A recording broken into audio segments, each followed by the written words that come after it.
નમસ્કાર મિત્રો, ફરી સ્વાગત છે આજના તાજા સમાચાર. નમસ્કાર મિત્રો, સ્વાગત છે તમારું બધાનું.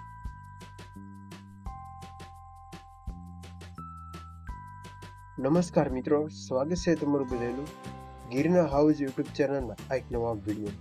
તો આજના વિડીયોમાં ખાસ મિત્રો વાત કરવાની છે કે સમુદ્ર તળ સ્વરૂપ રિયલ ઓફ ઓશન ફ્લોર જેના વિશે વાત કરવાની છે. જેમાં આપણે આગળ વિડીયોમાં જે ભૌતિક ભૂગોળનો ટોપિક છે, જેમાં ખંડીય સાંજલી, ખંડીય ઢાળ, ગ્રહણ સમુદ્રીય મેદાન, સમુદ્રીય ખાઈ જેવી અલગ અલગ અને લાસ્ટમાં જે 2024ની ભરતીમાં પૂછાઈ ગયેલા પ્રશ્નની તમામ વિગતવાર માહિતી મેળવવાના છે. તેની પહેલા જો અમારી આ યુટ્યુબ ચેનલ પર નવું હોય તો ચેનલને ખાસ સબસ્ક્રાઇબ કરવાનું ના ભૂલતા. સૌપ્રથમ તો આપણે આ જે ઇમેજ છે તેને સમજવાનો પ્રયત્ન કરીશું. સૌપ્રથમ તો આપ તમામ મિત્રોને ખ્યાલ હોય કે જેનો ક્રમ છે, સૌપ્રથમ ખંડીય સાંજલી, ખંડીય ઢાળ, ખંડીય ઉથલો ભાગ 4, અખાત મેદાન 5, મધ્ય સમુદ્રીય પર્વતમાળા 6, સમુદ્રીય ખાઈ અને 7, સમુદ્રીય પર્વત. આવી રીતે 1 થી લઈને 7 સુધીની ખંડીય સાંજલી, ખંડીય ઢાળ, ખંડીય ગ્રહણ ઉપભોગ ભાગ, અખાત મેદાન, સમુદ્ર મધ્યમ પર્વતમાળા, સમુદ્રી ખાઈ અને સમુદ્રી પર્વત. આ તમામની આપણે આગળ વિડીયોમાં ડિટેલમાં માહિતી કરવાના છે, લેવાના છે. તો સૌપ્રથમ ખંડીય સાંજલીની વાત કરીએ તો અહીં ઇમેજ સાથે આપણે સમજવાનો પ્રયત્ન કરશો. તે ખંડીયના સમુદ્રનો આગળ આવેલો સીસરો ભાગ, એટલે કે જે 1 નંબરનું છે જે ખંડીય સીસરો ભાગ છે. ત્યાર પછી બીજા નંબર ઉપર ખંડીય ઢાળ. ખંડીય સાંજલી જેવી પૂરી થશે ત્યાર પછી ઢાળવાળો જે ભાગ છે ઊંડાઈ ઝડપથી વધે છે, એટલે કે ધીરે ધીરે છે તે ઊંડાઈ વધવાનું શરૂ થશે. તેને ખંડીય ઢાળ કહેવાય છે.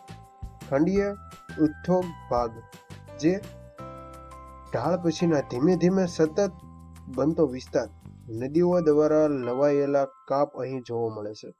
એટલે કે આકૃતિમાં જે 3 નંબરનું છે તે તમે અહીં જોઈ શકો છો કે નદીઓ દ્વારા જે કાપ લાવવામાં આવેલો છે તે ખંડીય ઉથ્થોગ ભાગમાં કહેવાય છે. અખાત મેદાન, જેની ઊંડાઈ સમુદ્રમાં સૌથી વિશાળ અને લગભગ સમતળ ભાગ છે, તેને અખાત મેદાન કહે છે. અખાત મેદાન પૂરા થયા પછી મધ્ય સમુદ્રીય પર્વતમાળા આવે છે, જે સમુદ્રની અંદર આવેલા લાંબો પર્વતીય ભાગ. અહીં નવા સમુદ્રીય ભૂપૃષ્ઠનું નિર્માણ થાય છે. એટલે કે અહીં તમે જોઈ શકો છો આકૃતિમાં આવી રીતે નવા સમુદ્રીય છે તેનું પર્વતમાળાનું નિર્માણ થાય છે. સમુદ્રી ખાઈ, જ્યારે સમુદ્ર પર્વતમાળા પૂરી થાય ત્યારે એકાએક જ્યારે ખાડા રેખવા આવે તેને સમુદ્રીય ખાઈ કહેવાય છે, જે સમુદ્રની સૌથી ઊંડામાં ઊંડી ખાઈ છે. સમુદ્રીય પર્વત, સમુદ્રની અંદરની જ્વાળામુખી પર્વત જો પાણીની સપાટી ઉપર આવે તો તે ટાપુ બને છે, તેને સમુદ્રીય પર્વત કહે છે. તો સૌપ્રથમ આપણે સમજી મહાસાગરના તળિયા ઉપર નીચા ભાગમાં વિવિધ સ્વરૂપો બનેલા હોય છે. તે સ્વરૂપો જમીન પરના ભૂમિગતોને ઘણા મળતા આવે છે. સમુદ્રના આ સ્વરૂપ ભૂમિ પરના સ્વરૂપો કરતાં ઘણા વિશાળ અને બક્ષિસ સ્વરૂપે જુદી જુદી રીતે આવેલા છે. ભૂમિખંડની સમુદ્ર તથા ઊંડાઈની દ્રષ્ટિએ સમુદ્ર તળના મુખ્યત્વે 4 વિસ્તારોમાં છે તે વહેંચવામાં આવી છે: ખંડીય સાંજલી, ખંડીય ઢાળ, ગ્રહણ સમુદ્રીય મેદાન અને સમુદ્રી ખાઈ. જેમાં આપણે સૌપ્રથમ ખંડીય સાંજલી વિશે વાત કરીએ તો ભૂમિખંડની નજીકના કાંધી જેવા ધીમા ઢાળવાળા સપાટ અને પહોળા સમુદ્રના સીસરા ભાગને ખંડીય સાંજલી કહેવાય છે. ખંડીય સાંજલી ક્યાંક પહોળી તો ક્યાંક સાંકળી પણ જોવા મળી શકે છે. તેની પહોળાઈ કે સાંકળવાનો આધાર પાસેના કાંઠાના પ્રદેશ અને ભૂપૃષ્ઠ ઉપર રહેલો હોય છે.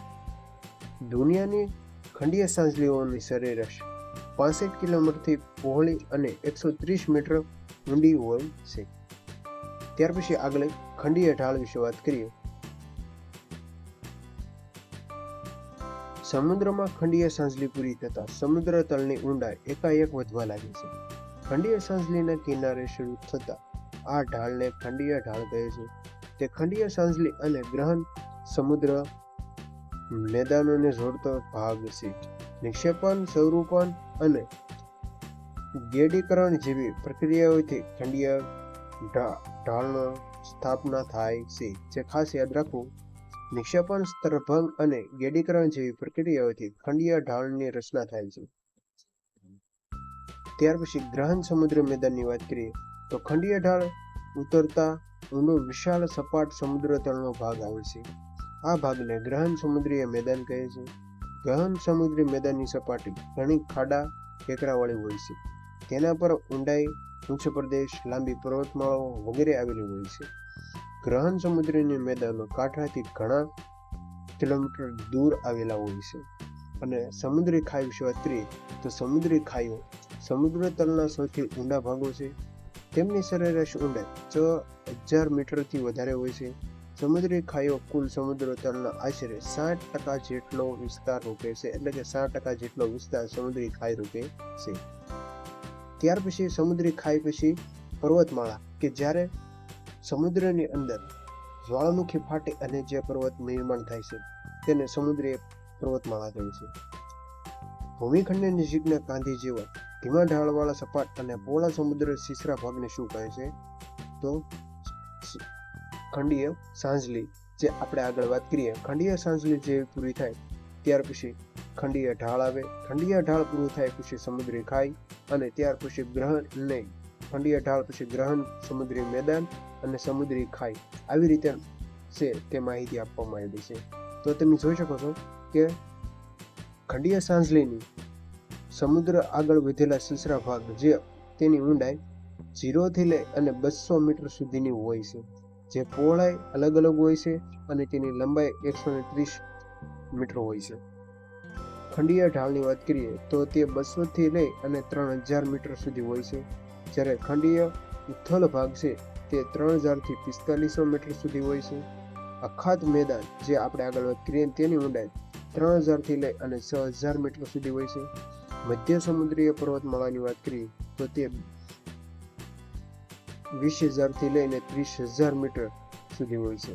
અને જે 6000 થી 11000 સુધીની હોય છે સમુદ્રી ખાઈ, આ સૌથી ઊંડામાં ઊંડો ભાગ છે. અને સમુદ્રી પર્વતમાળા જે ઊંડાઈના શિખરો 200 મીટરથી પાણીની સપાટી નીચે હોય છે, જે પાણીની સપાટી ઉપર બતાય તેને સમુદ્રી પર્વતમાળા કહે છે. તો આ ક્યાંક ભૌતિક ભૂગોળનો ટોપિક અને વારંવાર ફોરેસ્ટ ગાર્ડની પરીક્ષામાં ઉપયોગી બનશે. જો આ માહિતી સારી લાગી હોય તો વિડીયોને એક લાઈક અને નીચે એક કોમેન્ટ કરી દેજો કે તમને આમાંથી કઈ માહિતી સારી લાગી.